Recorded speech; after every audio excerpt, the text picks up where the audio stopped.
Stephen. Andrew. Fancy spending another quiet night inside number 9? Of course I do.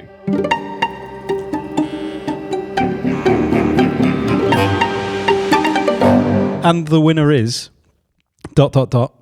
is episode 5 of series 4. It was directed by Graham Harper, produced by Adam Tandy, written by Reece Shearsmith and Steve Pemberton, and it first aired on the 30th of January 2018. So Graham Harper, who The Devil of Christmas, yes, and Bernie Clifton's Dressing Room, I think was the other one he did. Oh, was that? Yeah, because the thing I was sort of drawing with his like style was the fact that there's these stories within the big story that you're reading between the line, like there's stuff going on that level. Okay. I'm not sure you get much of that in this one, and I don't think it matters. Okay.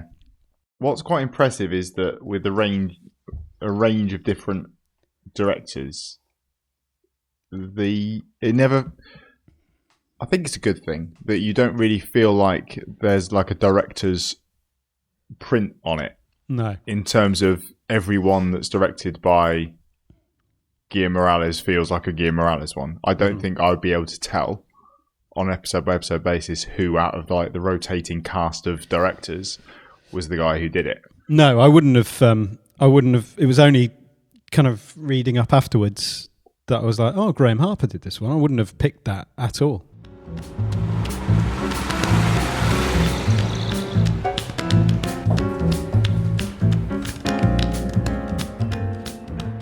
Yeah, so in terms of like setting this episode up, it's television award season, and in a London meeting room, Jury 9 have been tasked with picking the winner of the Best TV Actress. With opinions differing and patience wearing thin, how will they decide? And do any of them actually even really care? Maybe one of them. One of them has some skin in the game.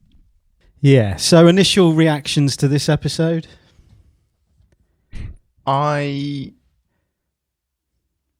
think it's the one in the series where they sort of go in a bit on the sorts of people they know from the industries that they've worked in. Things like The Understudy. The kind of episodes where you see them sort of... I guess it's a bit more personal. Yeah. And them showing you something that you can't necessarily relate to on a certain level because you don't know that world as well as they do. And so they know the snipey characters. They know there's always one of each of these people in the room. And I guess that's alluded to at the end when she's going through, I know these people. I might not know them, but I know the type. And that's kind of summarizes what the episode's been, I guess. Yeah. It did leave me a little bit cold. It didn't... I think the bar's been set very high for what makes a really great episode of Inside Number 9. And whilst I think this is probably a pretty entertaining half hour of television, it didn't stand out for me as a really strong one. Yeah. Yeah. No, I'd agree. I think, there's none of the... It's definitely satirical. So it's just kind of... To me, it just feels like a simple satire looking at the entertainment industry, media industry, awards and all of that kind of surface level stuff of that kind of self-indulgent navel gazing kind of world, and there's no elements of horror, but the twist, which a lot of people said, I saw that coming, and I think to some degree I did, or found the character of Jackie a little bit too stereotypic. It felt like there was something focused on her. Yeah, and she was so extreme as a member of the public. Even from the whole being a dentist receptionist, and just everything just seemed like you're a complete. It was a caricature of the public. Exactly. Almost. Yeah. And so that moment where she reveals her identity at the end is, I don't know, that it's a Scooby-Doo moment. So it's the one horror moment because it's a bit like an episode of Scooby-Doo. And I don't think it's intended as this grand reveal. Like, there's a lot of people who have said, you know, the twist was really obvious. I saw it coming. And I think that's deliberate. Like, my intuition tells me, actually, because you don't care, I think that's a part of the entire thing. Because when she reveals herself and is like, oh, I'm this great actress, it's like, I don't care. Like, I'd have no investment in you as an actress. Like, I have no sense of, great, you've won. The whole thing has created this, I don't know, this vacuous, just lack of, you know, use the term skin in the game. Like, she has skin in the game, but she's the only one. Like, she's literally the only person. None of those people in that on that jury care. As viewers, we don't care. And so it's like, she's this kind of young actress who thinks this is important, and she's the only one that cares. Guess and that's so, true, actually, and she and the way that she reveals it in this big dramatic kind of, actually, it's because I'm the best actress, which is actually a bit soapy. Yeah, it's just terrific. It's like, they criticised her for. Exactly. It's like, go back to Hollyoaks. That's the complete, you know. Yeah. Like, it's just terrible. It's great bad acting again. It's a return. And Graham Harper, I guess, you know, there's the link. He brings out the worst acting in the people that he works with. Yeah. I think, what you were saying there at the beginning of how it's kind of set up, and it feels like it could have been an episode in almost like a Media Lovies version of The Thick of It, where there's just constant attention being drawn to the absurdity of the world that they exist in. And it could be, it could quite happily sit within a long running thing where all these characters are running around doing their own thing, and today they are meeting up for their their jury number 9 awards evening thing. I think you're right, and maybe actually the lack of caring about it is deliberate, because it is just speaking to the vacuous nature of it, and the fact that there is no. Well, there is one line in there when June talks about respecting the process, whilst she's flip-flopping between people to make the numbers fit. Yeah. You're right in that. I guess that it's written in a way that just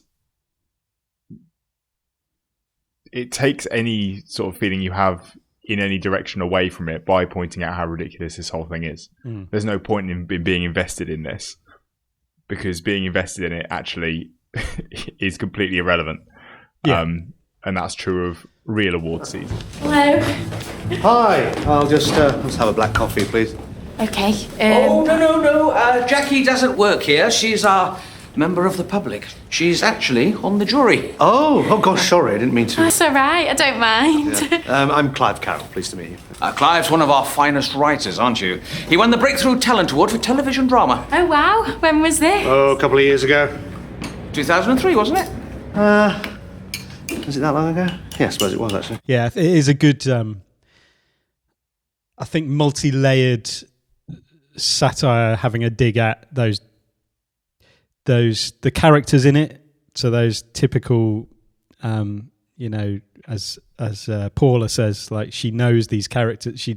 Everybody is a type. You know exactly how this all plays out.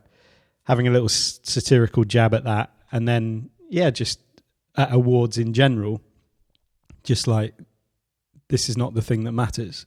And there's a few different kind of ways that is referred to, I guess, through the episode as well, especially with like Reese's character Clive, who just he won an award back in 2003 for best upcoming whatever it was. It was some sort of upcoming writer, thing, wasn't it? And he's not really done anything since, and he's trying to get Rupert, not Rupert, Gordon involved in his directing Blood Oranges. And And I do enjoy the chemistry between Noel Clarke and Reece Shearsmith in this. I think Noel Clarke is absolutely brilliant in this episode. Yeah, I really enjoyed that. For me, that little subplot going on there drew most of my attention for the episode. Because weirdly, it's not like you get to the end of the episode and you feel like you can hunt back for clues through it. There aren't really any. No. So there are just these little subplots going on, and that's the biggie, I think. That feels like the main one that's going on. And what's really odd is when Reece first walks in as Clive, he seems quite sure of himself and quite assertive, and I'll have a coffee, please. Mm-hmm. He's the big guy that's just walked in. And then very quickly he suddenly becomes sad, pathetic and grovelling. Yeah. And following Gordon's lead on everything. He cannot make his own decision about anything. Apart from one point in the episode where he does. Where he suddenly gets quite assertive and argumentative before slipping back in again. Is that about one of the actresses? Yeah. But yeah, watching him with every single one just agreeing. Yeah. Just no, and I guess this is just another thing of this is none of the conversations that are happening are genuinely because of people's performances and how those performances are being judged. It all comes down to what are the underlying tensions between the people who are judging these awards. What can they get out of this? And Clive's only reason for being there is to try and get Gordon on side. I don't really understand how he thinks that this is going to work when he is being so transparent and irritating about the whole thing. Exactly, it's a complete lack of self-awareness. Just stop.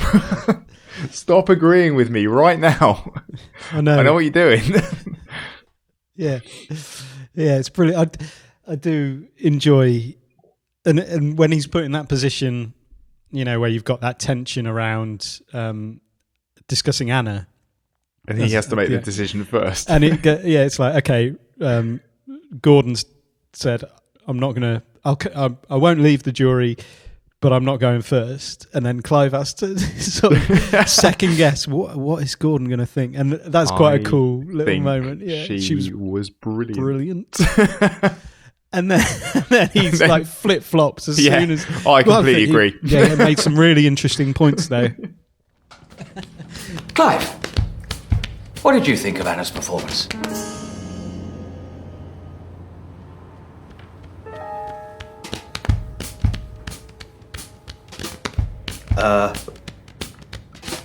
I think she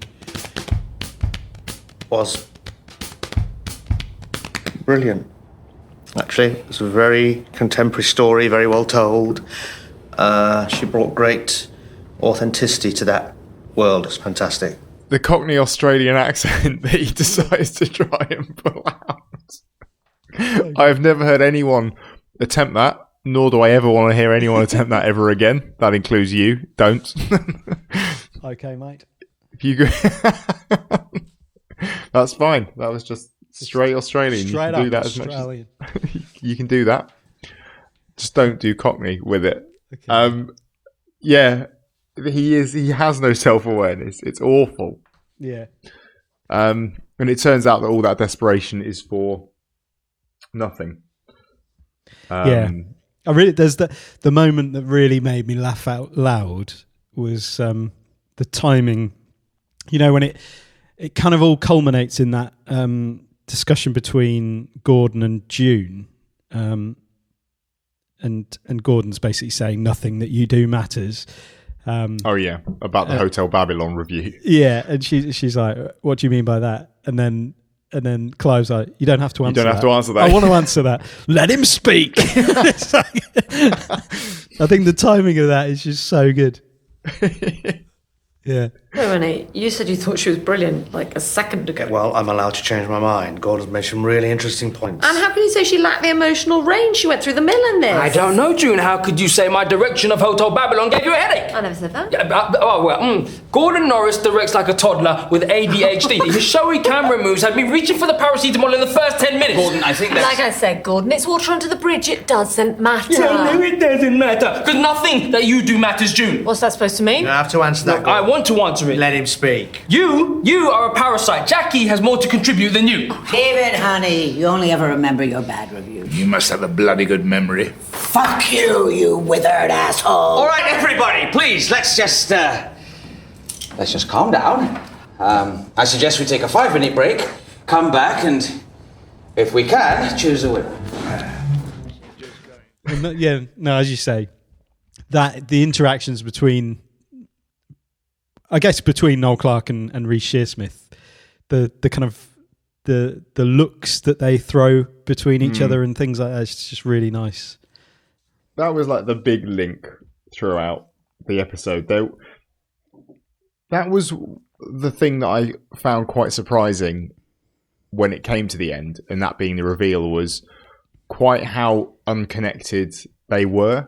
It felt like there was going to be a lot more backstory because they're all in the industry anyway. It felt like there may well have been more underlying stuff and more underlying tension that was going on. There was Rupert and Paula there was something there, but we weren't really let into what it was. Yeah. I can't remember what it was that she called him at one point, but it made me laugh quite a lot. Oh, is it withered arsehole or something? Yeah, that's it. Fuck you, you withered arsehole. Yeah, that one. That's a cracking line. Yeah. There is history there. So if it's... We don't know exactly what. Gordon and June, something's gone on there with a pretty scathing review of a piece of work that he has not just taken to heart, but memorized by heart. Mm-hmm. And he is still very upset about this review. He is very bitter about it, despite the fact that he's gone on to do some quite big things. He's currently working on Doctor Who and the next Jimmy Nesbitt thing. So it hasn't really knocked him back at all. But I guess it's part of that, just our innate tendency to only remember when people say bad things. Focus on the bad stuff, yeah. Like a 3-star review. I'd forgotten about that. Sorry. And June and Rupert know each other as well. June has interviewed Rupert at some point. Mm-hmm. But apart from that, there is no big backstory tying a load of these people together. It is just Clive and Gordon. Yeah. Which I just kind of found that surprising. I'm not entirely sure why. It was just quite because it was underlying a lot of the episode, yet didn't really contribute to the actual story, if you see what I mean. Mm. But it made for some good stuff. Some fun scenes. Yeah. And I think that really that's what this episode is, isn't it? Like, I don't know, I've been trying to find some kind of foothold into something deeper that's going on. I think there is something in here about people being a bit of a fraud, I guess. I mean, Jackie is literally pretending to be someone else throughout the entire thing. June has her, I have to say, not entirely convincing crisis of confidence. Where I reckon she's probably had that a few times. Yeah, where she seems to suddenly have this revelation that she's a bit of a fraud in what she does because she's writing about what people do, yet contributing nothing to it whatsoever. Yeah, I'd love to have your job. Do you enjoy it?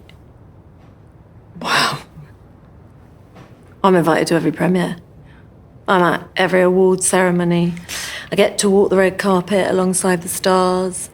I get to visit the sets of all my favourite TV shows, sitting in the corner, watching these amazing things. I've got nothing to do with any of it. He's right. I'm the loneliest woman in the world. Paula spends the entire episode pretending that she has watched things, yet doesn't seem to understand that repeating, "She stole my heart," might kind of cause people to twig that you haven't actually paid any attention to any of these performances at all. But then I guess you just get to the point where they're all actors. Their job is to pretend to be someone else. And I think that really anyway. that does come across, doesn't it? And I kind of saw parallels with Private View. With, we talked about the fact that everybody is so caught up in their own world that they can't see the bigger picture. They can't see from anybody else's perspective and that kind of stuff. And that was obviously a dig at the kind of art world, and that was their take on that, like satirical take on that. And then there's similarities here, where it's just these people are so self-absorbed that there's a and that happens in all corners of the industry, be it the old actors. Exactly, you've got everything represented, haven't you? Yeah. You've got the scathing critic from the Mirror. You've got the veteran actress who thinks that this is below her, and so she just needs to get her assistant to write up a couple of notes, which are just copy and pasted reviews. Yeah. From June, who's there in the room. Great minds. Yeah, exactly. Yeah, and I think that's a good point about these are actors who it's that kind of turns, I don't know, for me when I'm watching it, and I'm here, especially when I'm hearing someone like Paula repeating that, like, "She stole my heart" line. It's just like, that's really annoying. Like, I'm finding that really irritating. Like, because it's not just Zoe Wanamaker's accent that she's running with either. It is it's just it's those the hammed words. up. Yeah, it's the hammed up, over-egged pudding acting. But then that's quite interesting though, because that is how she's decided to play this. That she is going to ham that up, and she must be aware enough to know that she is. And if you look at someone like Rupert, that's what Rupert wants to see. That's what Rupert thinks acting is. And when Rupert's moaning about people mumbling stuff on telly because he can't hear them, he wants to see people belting it out and enunciating as much as possible and making sure that you can see the spit on the camera as they really belt out their lines. That's kind of that's what he thinks acting is. And maybe her as well. Maybe nuance is nuance a new thing? I don't know. Think it is. And then you've got Jackie. But she's hamming it up a bit as well, isn't she? Yeah. Like you said before, she's caricaturing it. And actually, so's Clive. Clive is absolutely hamming it up. Clive, when he's delivering his opinions, which aren't his opinions, they're Gordon's opinions repackaged, he's doing so in a very over-the-top way. And then obviously Giles is... I think Giles is lovely. He is. He's just a nice guy, isn't he? He's just trying to keep everybody sort of moving forwards, and like, he's also incredibly patronising, and like, I think there's probably elements of fakeness to him. Like the way that he responds to Jackie, like, yes, that's the kind of thing that we want. We're looking for that. Jackie, let's get the view from the sofa, as it were. Are you a Dame Dotty fan? I love her. She really reminds me of my grandma, apart from the wanking men off in car parks bit.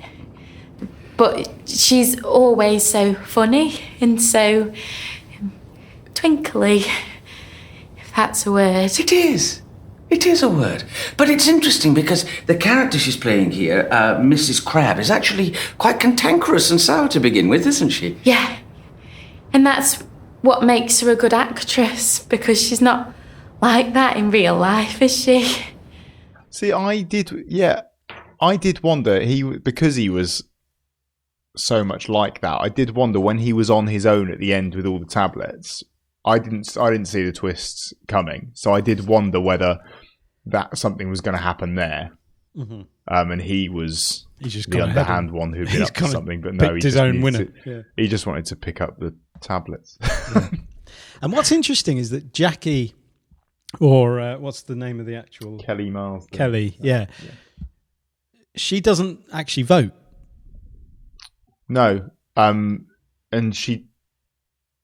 this is what I mean by I couldn't go back and pick out moments, apart from the fact that the only person that she really gives a really glowing, properly invested response to is Kelly Marsden when they're talking about her, about how her and her mum crying. Yeah, and there was one moment where she did seem to she painted herself into a bit of a corner by saying something particularly stupid and then seemed to regret it. It was when she said, I really liked, they were talking about Anna, and he said, I really liked her. I couldn't see her acting, which I guess is the point. And then she kind of trailed off as though she was like, no, I've screwed this. Yeah. too much. Back up. Yeah. And then the only other thing was the weird thing with the Paula talking about how you can't compare between coffees. And they're not, these are all the same. All these coffees are the same. And then Jackie says, this is tea. This is a different one. Yeah. And whether that was just a little nod. Mm-hmm. Yeah, that's a good point. There's another thing. Is it how that says that's what makes her a good actress because she's not like that in real life, is she? Yeah, it is that, yeah. And it's almost like what we're seeing in Jackie is this quite nice, member of the public who's, just quite an ordinary, lovely person. And actually what she's just saying there as you go back and view it for a second time is, I'm a nasty piece of work, basically. I guess with the way that she does reveal at the end and she's so proud of herself, I imagine that she has spent that whole conversation trying to kind of expose herself in plain sight. Mm-hmm. Yeah. But she's too clever for them. They won't have realised. What I would love to see is the moment after the end when she steps out of the room and Giles is still there. He's like, who are you? You're right, Kelly. Yeah. Right, okay. We need to get everybody back because this is... there's a slight conflict of interest here. And it's not just getting a hand job in a pub car park this time. Or 2 thumbs up. I like that line. Yeah. Well, we already know what Paula thinks. June? I've always loved her. I've given her 2 thumbs up in the past. Isn't that a conflict of interest? I'd be very happy if she got this award. Rupert, what did you make of Anna? Actually, Gordon was the one who we were, I think, led to believe for the most part that he didn't really have any underlying self-serving aspects to this until the very last moment that he's walking out the door. And he flip-flops on, if we can't get Shona, we'll go for Kelly Marsden. Straight away, I'm just going to seek out whichever actress is currently riding high and put her into my show. Yeah. That's all I want. Yeah. That's really interesting, isn't it? Because through the entire episode, you're like, right. He's the one with integrity. Yeah, exactly. And he promotes the integrity of with Clive, he's saying, you're supposed to stand by your work. You're supposed to fight for your the thing that you've written, which is another amazing moment with Clive when he's like, "Yeah, I do. I totally am. I totally do, and I'm willing to change anything."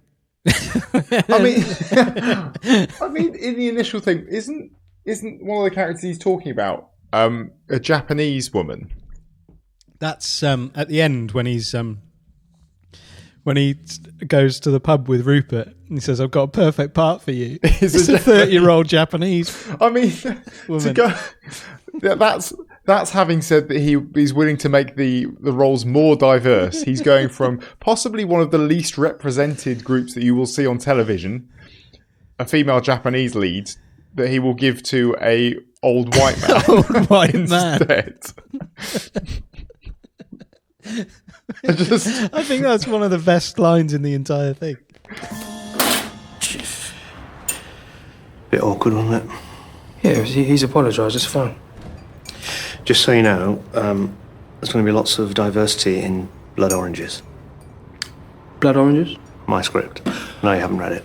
Oh, yeah. No, I haven't. Yeah, well, when you do, just bear in mind that any of the characters could be diversified. What do you mean? Just that if there's anything you don't like or you don't agree with, I don't mind changing it. Clive, you're not supposed to feel that about your own script. You're supposed to be protective of it. I want a writer that totally believes in their work. Well, I do, but equally, don't mind completely changing it. If it means it'll get made. But yeah, speaking of that kind of encounter between Gordon and Clive about diversity, there's something I love that moment where it's quite intimate, and it's like when you read the script, just bear in mind any of the characters can be more diversified. And it's almost like, I don't know, there's something almost like sexual about the way that he talks. There can be diverse, and almost like this concept of diversification. I know that's what you like, Gordon. Yeah, exactly. It's like putting this idea of diversification on this pedestal of like this is but that's the thing, is that I think what he's trying to do there is suggest to Gordon that if you turn this down, you've missed an opportunity here to basically do what you like in terms of getting underrepresented groups on the television. This is on you now. If you do that, can you look yourself in the eye and knowing that you turn this down when you could have had anything? It doesn't work because he's read Blood Oranges and he's not impressed. He's not. What does he say it's like? Spooks. Spooks, yeah. But shit. Yeah. I really like the when they're talking about the different actresses, and then they say about Anna, or they introduce Anna, plays Trish in Channel 4's Clickbait. It's like, that's real. If it's not yet, give it a year. Yeah, it almost, like, in my mind, I was like, I think I've seen that. Are you now fleshing out what this show looks like? Yeah, I think you've just imagined Upstairs Downstairs, a game show written and devised by David Brent. Finally, Anna Adeyemi, who played Trish in Channel 4's Clickbait. Who wants to talk about her? Gordon.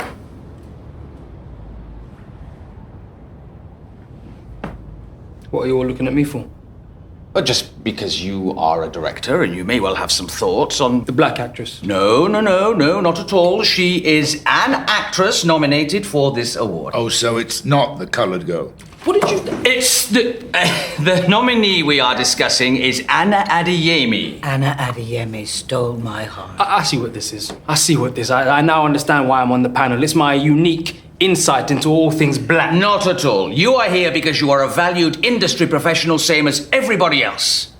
Except Jackie. Well, we have to have one, don't we? I read it somewhere. Isn't that right, John? No, that's not... I just can't believe this. And what I meant is, it's a good thing. We ought to have one. Bloody hell, they're damn me if you do, damn me if you don't. Rupert, stop it now. It is not my fault that Idris Elba didn't make a TV show this year. So you can all tick your little diversity box and have at it. Oh, come on. You know what? This is bullshit. I'm leaving. No. I'm leaving. No, we need you on this panel. Here. The tension in the room when they bring up Anna and then all just stare at Gordon. Yeah. Tell us, Gordon, what do you think? As the representative of that community, Gordon, tell us what you think of Anna's acting. No. Yeah. But it's a really that's a really powerful observation as well, because it's like that is completely what happens. It is what would happen, like, and I think the only thing that surprises me is that Gordon doesn't leave, like, because with his croissant, his angry croissant, really angry croissant. Because like I was thinking, like, I wouldn't be, especially the way that Rupert, like what he suggests says, that he's a token representative. Yeah, and to some degree, it's an interesting observation of the kind of older, kind of old school, old guard, old generation. He doesn't see anything wrong with saying that. No, in fact, he thinks it's quite progressive what he's saying. Yeah. In terms of like, you've got to have one. I read it somewhere. Isn't that right? It's a good thing. You ought to have one. You're damned if you do, you're damned if you don't. And so he then plays the victim card of which, like, I'm trying to be diverse here and I can't get it right. And that's the thing, is that I think that's where you end up a lot of the time with those conversations about representation. Yeah. With people of that generation who believe that they genuinely are the victim in all this. Yeah. Yeah. Dreadful. I think that's a good, astute little observation. And I mean, Noel Clarke's been quite good at speaking out about that sort of stuff in the industry as well. I can't remember. I think he was talking to Mark Kermode. A really good interview with Mark Kermode about just when all the stuff came out, with George Floyd and everything. And he was talking about, sort of systemic racism in the entertainment industry and all of that. And there's like really powerful stuff. So I think there's more to it, for him in that kind of respect. It's good. Yeah, he sticks around. I guess he feels like there should be a voice on the panel. Yeah. After all this discussion. Yeah, but it's Giles saying like, "Oh, please stay. We need you on the panel." And it's like, "Yeah, but why do you need?" Yeah, because he's a director. He's there because he's a director. Yeah. They were being representative across all areas of production, and so they need to have a director. I mean, they were, yeah. Yeah. But in the context of that conversation, yes, I know. It's good to have one. Yeah, it's not a director, is it? Come on. Yeah, that leads us to the moment with Clive not wanting to say anything. Yeah, I think she second guessing every word.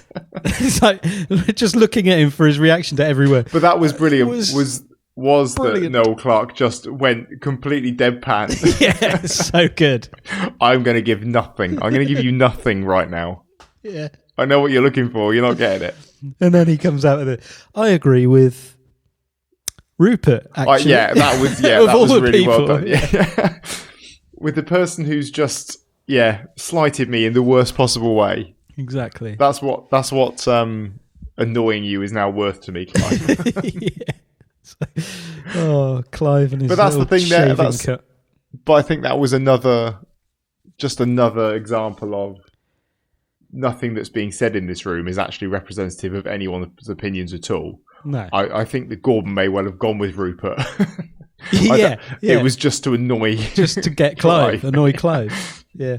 Well, hold on. If she's changing to Kelly, I'm changing to Dame Dotty. Oh, for goodness sake. So it's back to 3-all. Yes, I switched to Dorothy as well. Now that's 4 to Dorothy and 2 to Kelly. For God's sake, Clive, will you stand on your own 2 feet? Well, but I'm agreeing with you. Well, don't. I'm not going to do your script, okay? What? Blood, oranges. I read it last night. It's just a rehash of Spokes' shit. Well, which bit? I'll change it. All of it. Well, I switched to Kelly then. You have to respect the process. And it's 3-all again. Can we just do the final vote, please? Khalid is 2 minutes away. Why don't you just give it to Dotty? I thought you already had. Exactly. His vote shouldn't be counted. Oh, yes. So that's 2 to Dorothy and 3 to Kelly. What a load of bollocks. I think because there isn't a huge range of underlying themes and things, I think it seems to have been written as an opportunity for having a jab at people in the industry that they know well, but that being a vehicle for some brilliant one-liners and some brilliant awkward situations. Yeah. And I think that's where the writing is. Yeah, definitely. And I think when you kind of look at it in the context of the series as a whole as well, it is a nice little bit of comic relief. A breather. So like after last week, to having to hold, it's kind of that, right, let's go the other way and just have something that is lighthearted, isn't really particularly, deep. In fact, it's the opposite of deep. Like with this is completely shallow, like in every way. So like with the depth of a basement and hiding people in the walls last week, it's like we're going the opposite.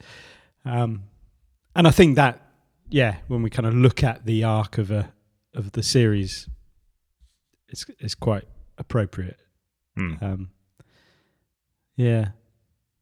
don't know. Not a lot to say, really. I think we said more than I thought we would. Mm-hmm.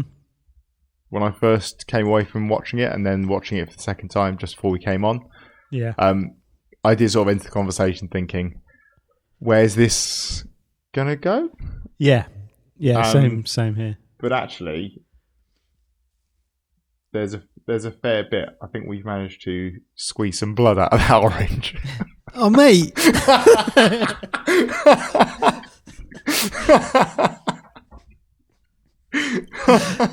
You robber. You thief. I saw an opening. I couldn't resist. I was just about to go for it, but then you We're done professionally. That's it now. No live podcast. Just for everybody's information, that was my line. I accidentally teased it before we started recording. He's been banging on about it since... Because I was frightened that we wouldn't be able to squeeze any blood out of this orange. Oh, mate. You've changed. Over the last 30 weeks. 30 weeks. Is that what we've been doing this for? It's almost there, I think. It's not far off, is it? I suppose not. We've done 4 entire series, nearly. Next episode will be the last one in this series. Yeah. And then that's 4 whole series of 6, plus all the wrap-up ones and the intro one. That's crazy. That's a lot of episodes. Every week. Every week. Relentless. Yeah. Yeah, man. I'm looking forward to next week. I like Tempting Fate is a good episode. Is it a good one to do just before we go live for the first one? Just the title. Tempting Fate. Yeah. Yeah. So we some announcements have gone up over the last couple of days as we record this. Just confirming what's going on Halloween with the guys from the League of Charities. And it suddenly all feels very real. Yeah, so if you're listening to this the week we publish this episode, Halloween will be coming up this weekend. It's weird living in the past. Yeah, trying to work that out. Speaking to the future. Yeah. But so we're doing a live podcast recording on YouTube, so you'll be able to watch it as well. So you'll be able to see our little faces. You've seen them before. You've seen them in the header picture for the podcast and on the amazing placeholder image that Andy's put together. Yeah, well, which you can see at... on YouTube. Yeah. Yeah. Unfortunately, because it's a new YouTube channel, we're unable to have our own URL at the moment.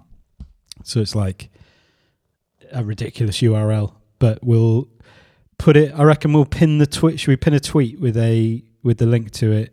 I can pin that tweet. Yeah, we'll put that at the top of Twitter. So if you go to twitter.com/AQNIN9, you'll be able to link to that.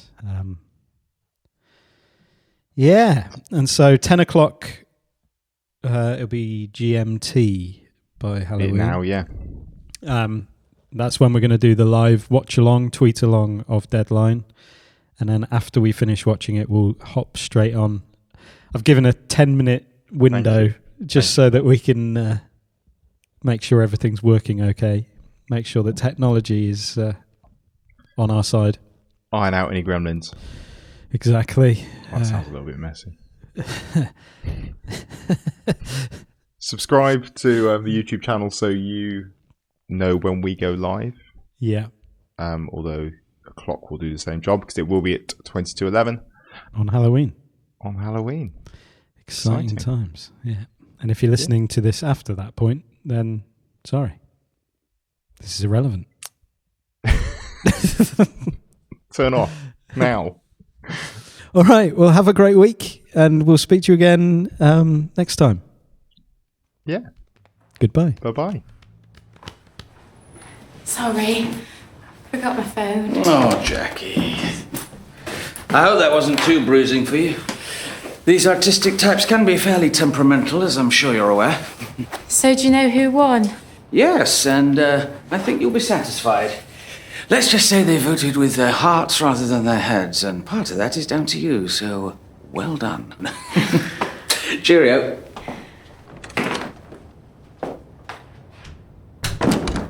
No, Giles.